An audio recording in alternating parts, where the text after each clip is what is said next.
देखने जा रहे हैं कि आनुवांशिक पदार्थ कौन है। भाई यहाँ पर मैंने तो शुरू में बता दिया कि डीएनए ही आनुवांशिक पदार्थ है, पर यहाँ एक्सपेरिमेंट से कैसे सिद्ध हुआ कि डीएनए ही आनुवांशिक पदार्थ है, तो ये अब देखेंगे हम। अब हम जाएंगे 1928 में, ठीक है। तो अब हम आते हैं 1928 में। तो 1928 ग्रिफिथ, है ना, एक्सपेरिमेंट करा स्ट्रेप्टोकोकस निमोनी, एक बैक्टीरिया था उसके ऊपर, ठीक है, जो कि क्या है, जिसको हम जीवाणु भोजी हाँ, जो स्ट्रेप्टोकोकस निमोनी बैक्टीरिया एक तरह का जो 2 प्रकार का होता है। अब देखो, एक साइंटिस्ट थे क्रिश्चियन ग्राम, उन्होंने बताया था कि जो बैक्टीरिया है वो 2 प्रकार के होते हैं, ठीक है। एक तो होता है रफ प्रभेद स्ट्रेन और एक स्मूथ स्ट्रेन। मतलब कि एक तो वो होते हैं जिनके ऊपर डाई चढ़ जाती है, इसे ग्राम पॉजिटिव बोला है। एक वो होते हैं जिनके ऊपर डाई नहीं चढ़ती, उन्हें ग्राम नेगेटिव बोला है। तो जो ग्राम पॉजिटिव वाले हैं, ग्राम पॉजिटिव वाले हैं, वो कौन से थे कि इनके ऊपर कोई बस कोशिका भित्ति थी, ठीक है, मतलब सेल वॉल थी, कोई और चीज़ नहीं थी। पर जो ग्राम नेगेटिव वाले थे, इनके ऊपर रंग क्यों नहीं चढ़ा? क्योंकि इनके ऊपर एक और लेयर मिल रही थी और उस लेयर का नाम था ग्लाइकोकैलिक्स। तो ग्लाइकोकैलिक्स लेयर होती है, जिस कारण यही बैक्टीरिया, ये जो हैं जिन्हें हम एस स्ट्रेन बोल रहे हैं, स्मूथ स्ट्रेन मतलब चिकने प्रभेद, और ये खुदरे वाले, तो इनमें क्या था कि ग्लाइकोकैलिक्स थी, जिसके कारण ये क्या कर रहे थे, बीमारी फैला रहे थे। इनको जो हमारा इम्यून सिस्टम है वो मार नहीं पा रहा था इनके ग्लाइकोकैलिक्स को, तो इस वजह से ये बीमारी पैदा कर रहे थे, मतलब संक्रमण फैला रहे थे। तो अब यहाँ पर इन्हीं बैक्टीरिया को लेकर ग्रिफिथ जो थे हमारे साइंटिस्ट, उन्होंने क्या करा, एक्सपेरिमेंट करा चूहों के ऊपर। और क्या एक्सपेरिमेंट करा कि सबसे पहले उन्होंने आर स्ट्रेन, जो रफ स्ट्रेन बैक्टीरिया, वही स्ट्रेप्टोकोकस निमोनी, उसको चूहे में डाला। अब जब इन्होंने चूहे में डाला, तो जब रफ वाला डाला तो कुछ नहीं हुआ, मतलब चूहा नहीं मरा, मतलब कोई संक्रमण नहीं हुआ। जब एस स्ट्रेन डाला तो चूहा जो है मर गया, ठीक है, एस स्ट्रेन से। अब देखो क्या होगा, चूहा मर गया, ठीक है। अब दूसरे चूहे को लिया, अब उन्होंने क्या करा, इसी एस स्ट्रेन को, ठीक है, एस स्ट्रेन को गर्म करा। अब गर्म करने के बाद क्या हुआ कि ये मृत हो गया, मर गया, ठीक है। अब इसी मृत को, मतलब हम यहाँ पदार्थ ढूंढने कि ऐसा क्या पदार्थ है इस बैक्टीरिया के अंदर जो इनको मार रहा है। तो क्या करा, उसको गर्म करने के बाद वो मृत हो गया। अब दोबारा चूहे में डाला, तो अब देखो क्या हुआ, चूहा जिंदा है। तो इन्होंने कहा यार ये कैसी बात है। अब चौथा चरण एक और आएगा। भाई क्या होता है कि इसी मरा हुआ जो लिक्विड है, मान लो बैक्टीरिया है, उसमें ही क्या करा, आर स्ट्रेन को मिलाया और फिर आर स्ट्रेन और एस स्ट्रेन जो मृत वाला है, उन दोनों को लेकर चूहे में डाला। अब क्या हुआ, चूहा मर गया। तो अब ये जो चीज़ हुई कि भाई चूहा किस तरह मरा, कि भाई आर स्ट्रेन डालने पर भी चूहा मर रहा है, जब एस स्ट्रेन मृत वाले से मिला रहे हैं। तो मृत से ऐसा क्या पदार्थ है जो आर में गया, जिसकी वजह से चूहा मर गया, ठीक है, संक्रमण हो गया। तो उसको ग्रिफिथ ने समझाया, बताया कि चौथे चरण के आधार पर ग्रिफिथ ने ट्रांसफॉर्मेशन प्रिंसिपल, रूपांतरित सिद्धांत दिया। ट्रांसफॉर्मेशन, अब क्या ट्रांसफॉर्मेशन हो रहा है, जिसमें उन्होंने बताया कि आर स्ट्रेन को एस स्ट्रेन के साथ मिलाने पर, आर स्ट्रेन को एस स्ट्रेन के साथ मिलाने पर आर स्ट्रेन से एस स्ट्रेन में बदल जाता है, मतलब आर स्ट्रेन एस स्ट्रेन में बदल जाता है, ठीक है, रूपांतरित हो जाता है। अब ये क्यों हो रहा है, उन्होंने बोला किसी पदार्थ के कारण। अब कौन सा पदार्थ था, क्या पदार्थ था, क्योंकि वो तो मर गया भाई, तो उनमें मरे में से कोई पदार्थ होगा जो इसमें गया।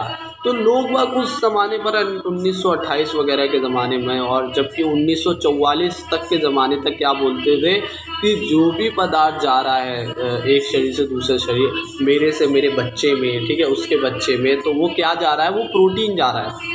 जबकि वो गलत थे, प्रोटीन जा रहा है। क्यों? क्योंकि उन्हें लगता था कि जो शरीर की जो बनावट है वो ज़्यादातर किससे हुई है, प्रोटीन से हुई है, प्रोटीन से हमारा शरीर बना है। वो दिख रहा था कि हाँ, प्रोटीन से हमारे शरीर की आकार की बन रही है, शारीरिकी में बहुत सारी चीज़ें हैं हमारे प्रोटीन से बनी हुई है। पर अब देखो ये सिद्ध नहीं हो पाया, मतलब ग्रिफिथ का सिद्धांत आनुवांशिकता के लिए अपूर्ण था। अब क्या है, अब आए 1944 के बारे में, जो मैंने बताया था। 1944 में 3 वैज्ञानिक फिर आए, इनका नाम था एवरी, मैकार्टी और मैक्लॉयड, है ना। तो ये 3 वैज्ञानिक थे, इन्होंने क्या करा, अब फिर से चूहे के ऊपर एक्सपेरिमेंट करा और वही चीज़ ली उन्होंने भी, स्ट्रेप्टोकोकस निमोनी, ठीक है। बैक्टीरिया लिया। अब यहाँ पर इन्होंने क्या करा, अब यहाँ पर एंजाइम्स तो सॉरी यहाँ पर अब पदार्थ की खोज हो रही है कि पदार्थ क्या होना चाहिए। तो उन्होंने वही पदार्थ की खोज के लिए क्या करा, 3 4 5 मतलब जो पदार्थ है उन सबको ख़त्म कर करके देखा एक एक कर बारी में। जैसे कि प्रोटीन को ख़त्म करा, प्रोटीएज डालकर, एंजाइम डालकर प्रोटीन ख़त्म। अब डाला उसमें चूहे में, चूहा मर गया। मतलब कि प्रोटीन जो है आनुवांशिक, मतलब कि जो आर स्ट्रेन को एस स्ट्रेन बदल नहीं रहा, मतलब नहीं बदल रहा है। जब उसको गर्म करके मान लो डाल दिया, मतलब ये हमने पहले ही एस स्ट्रेन को मार दिया गर्म करके। अब जो भी पदार्थ है ना उन सबको क्या करा हमने, एक एक करके मार के ख़त्म करके एंजाइम डाल के, जैसे प्रोटीएज, RNA, DNA है ना, जो भी पदार्थ है उसमें मेन उन सबको मारकर चूहे में डाला। चूहा मर रहा था, मतलब ये वाला पदार्थ नहीं, ये वाला पदार्थ नहीं है। अब एक ऐसे पदार्थ को मारा जिसकी वजह से चूहा जिंदा है, मतलब वही जो है वही आनुवांशिक पदार्थ है, वही आर स्ट्रेन को एस स्ट्रेन में बदल रहा है, तो इससे सिद्ध हो जाएगा। तो वही इन्होंने करा, स्ट्रेप्टोकोकस निमोनिया में एंजाइम प्रोटीएज मिलाया, RNA DNA को कोशिका में डालकर पदार्थों को ख़त्म करा, जिससे सिद्ध हुआ कि DNA को डालकर DNA को नष्ट कर दिया जाता है, तो R strain Streptococcus pneumoniae S strain में रूपांतरित नहीं होता और चूहा नहीं मरता। तो वही मैंने बात बताई कि परंतु अभी भी लोगों ने आलोचना करे कि भाई इसके सिद्धांत को नहीं माना था, कि भाई क्या तुम बात बता रहे हो, यहाँ तो प्रोटीन या ऐसे कैसे सिद्ध हो सकता है DNA को ख़त्म करके। तो अभी भी लोगों ने नहीं माना। अब लोगों ने कब माना, 1992 में आ जाते हैं, ठीक है, 44 से 92 में आ गए, ठीक है। अब ये 6 साल का फ़र्क हो गया। तो अब हमारे 2 वैज्ञानिक आए जिनका नाम था चार्ल्स और क्या नाम था, हार्शे एंड चेस। क्या नाम था, हार्शे एंड चेस नाम था उनका। हार्शे और चेस वैज्ञानिकों ने अब क्या करा, फिर से एक और एक्सपेरिमेंट करा, और अब ये एक्सपेरिमेंट करते हैं जीवाणु भोजी बैक्टीरियोफेज के ऊपर। तो बैक्टीरियोफेज क्या है, देखो भाई, बैक्टीरियोफेज में वायरस क्या होता है, एक वायरस है, उस वायरस का नाम है बैक्टीरियोफेज, है ना, जिसको जीवाणु भोजी बोलते हैं। वो वायरस को डाल कर देखेंगे कोशिका के अंदर। अब कोशिका के अंदर डाल के देखेंगे, अब ये क्या, 2 कोशिका में डाल के देखेंगे।